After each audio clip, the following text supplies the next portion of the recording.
O que é e como acontece uma constelação familiar sistêmica?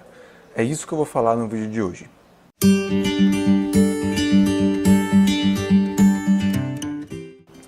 A constelação familiar sistêmica, ela é uma terapia que foi formulada por um alemão chamado Bert Hellinger. Ele começou a construir a constelação quando ele era padre da Igreja Católica e ele era missionário dentro de uma tribo Zulu. E ali ele começou a observar o que as pessoas dessa tribo faziam quando alguém tinha algum problema. E o que eles faziam? Eles colocavam essa pessoa no centro de uma roda e começavam a lembrar a essa pessoa de onde ela tinha vindo, a lembrar ela de todos os seus ancestrais, para ela se conectar com a energia de todos os seus antepassados e a partir daí ela conseguisse enfrentar os problemas que ela tinha que enfrentar. O Bert acabou saindo da igreja e ele começou a buscar formas de terapia. Ele começou a estudar as terapias que vão dar base para a constelação familiar sistêmica. E nesse caminho ele estudou psicanálise, estudou psiquiatria, estudou hipnose, estudou PNL, estudou terapia primal e muitas outras. E foi quando ele teve contato com a Virginia Satir, uma terapeuta familiar, e com o psicodrama do Jacob Moreno, que ele começou a formular, de fato, como seria o atendimento dele da constelação familiar sistêmica. E dentro do atendimento da constelação familiar, ele trouxe dois conhecimentos novos para esse contexto terapêutico. O primeiro deles é o conhecimento de campos morfogenéticos.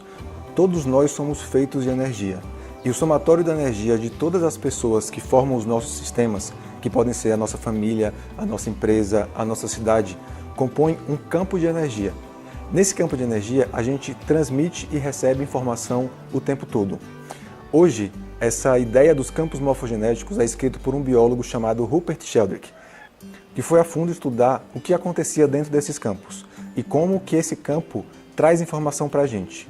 Então, a gente não chega aqui como uma folha em branco, a gente chega aqui com um monte de memória ancestral que está contida na nossa energia. E isso a gente vai olhar dentro de uma constelação familiar. Além desse conhecimento, o Bert trouxe a filosofia fenomenológica. O que é isso? A gente trabalha na constelação com os fenômenos que surgem a partir da percepção do campo energético do nosso problema. Na constelação, a gente vai olhar o que está por trás do nosso problema, o que, na energia do nosso campo, está fazendo a gente viver as questões que a gente vive naquele momento. Então, foi observando o que faz com que esse campo flua bem que o Bert escreveu toda a teoria da constelação familiar sistêmica. Dentro da teoria, a gente tem 3 pontos que são fixos, que são as 3 leis sistêmicas. A primeira lei é a lei do pertencimento, onde a gente observa que a energia do campo flui quando a gente aceita que todo mundo faz parte do sistema. Independente do que a pessoa faça, independente de como ela viva, ela sempre vai fazer parte do nosso sistema.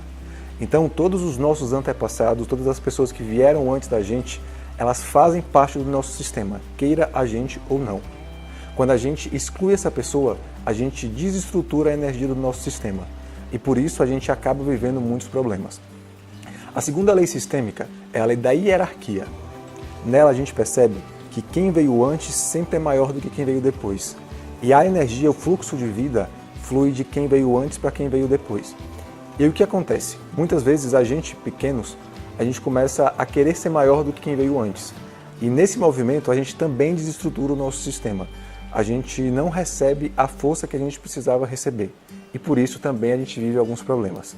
E a terceira lei é a lei do equilíbrio entre o dar e o receber. O sistema funciona bem quando a gente equilibra o dar e o receber.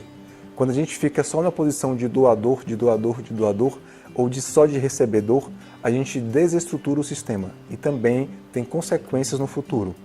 Um outro conceito que eu gosto sempre de colocar são os conceitos de níveis de consciência que o Bert coloca. Primeiro ele coloca que a gente tem a nossa consciência individual, que é a nossa consciência fechada, onde a gente exclui muita coisa e inclui algumas, e por isso a gente vive a maior quantidade de questões, que são as nossas questões internas. O segundo nível de consciência é a consciência do nosso coletivo familiar. Nesse nível de consciência já se inclui mais coisas do que na nossa consciência individual, mas ainda há muita exclusão. E ainda nesse nível de consciência a gente também vive alguns problemas. E por fim, ele coloca a consciência do todo, que alguns escritores colocam como a consciência do espírito. Nessa consciência a gente não julga o que é certo, o que é errado, o que é bom, o que é mal, o que é feio, o que é bonito. Nesse nível de consciência tudo faz parte e tudo está a serviço da vida. E é buscando esse nível de consciência que a gente trabalha na constelação, para a gente incluir que tudo faz parte e a partir dessa inclusão e aceitação das coisas, a nossa energia consiga fluir e as coisas consigam acontecer. Tá, mas como de fato acontece uma constelação familiar? Eu vou dividir em duas etapas. A primeira é uma constelação em grupo. Na constelação em grupo há 3 possibilidades de participação: só para assistir, para representar e para constelar. A pessoa que vem constelar é a pessoa que traz o problema, que traz a questão a ser trabalhada. Essa pessoa é a pessoa que vai se abrir para a gente olhar o que está por detrás desse problema, o que tem no campo de energia dela que está fazendo com que ela viva as questões que ela está vivendo. E o que acontece com essa pessoa que traz o problema? Ela conta brevemente para mim a questão que ela está vivendo. A partir dessa questão que ela me conta, eu vou pedir para ela escolher pontos importantes desse problema.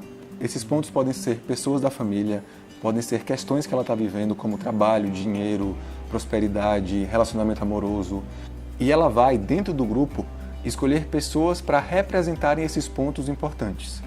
E a partir do momento que ela sai do lugar que ela está, pega a pessoa e coloca no centro da roda, aquela pessoa começa a perceber a informação que está naquele campo de energia. Então a pessoa que vem representar, ela começa a sentir movimentos e sentimentos que são do campo do problema daquela pessoa. E a partir desses fenômenos que vão surgindo, é que eu vou trabalhando, dando as frases de cura e fazendo os movimentos para que a energia daquele problema comece a fluir e as coisas comecem a andar. Apesar de ser uma pessoa que vem constelar, dentro de uma constelação familiar em grupo é beneficiado quem está constelando, quem está representando e também quem está assistindo. Então é muito importante, se você for participar de uma constelação familiar em grupo, observar o que daquele campo está ressoando em você, para você também ser beneficiado por todo aquele movimento. A diferença para uma constelação individual é que, como na constelação individual não tem pessoas para representar, eu uso bonecos ou âncoras de solo para representar os pontos importantes daquela questão. E como a gente não tem pessoas, quem vai perceber a informação que tem no campo sou eu, como constelador, e às vezes eu também coloco você, como cliente, para perceber a informação que tem em cada ponto. E a partir dessa informação que a gente vai percebendo, a gente vai fazendo os movimentos, colocando as frases de cura e percebendo onde a gente precisa mudar para que a nossa vida comece a fluir realmente. Então eu espero que você tenha entendido o que é e como funciona a constelação familiar e que se abra para esse movimento. Qualquer dúvida, pode mandar para mim nos comentários ou por mensagem. Até mais!